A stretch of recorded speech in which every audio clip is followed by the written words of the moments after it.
دوست نہیں رکھتا۔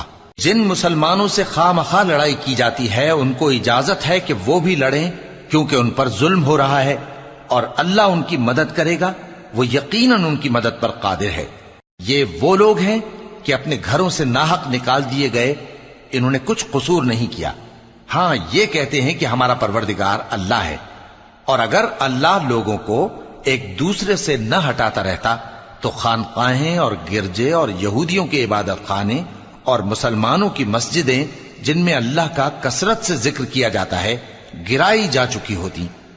اور جو شخص اللہ کی مدد کرتا ہے اللہ اس کی ضرور مدد کرتا ہے، بے شک اللہ توانا ہے، غالب ہے۔ یہ وہ لوگ ہیں کہ اگر ہم ان کو ملک میں حکومت دے دیں تو نماز قائم کریں اور زکوٰۃ ادا کریں اور نیک کام کرنے کا حکم دیں اور برے کاموں سے منع کریں، اور سب کاموں کا انجام اللہ ہی کے اختیار میں ہے۔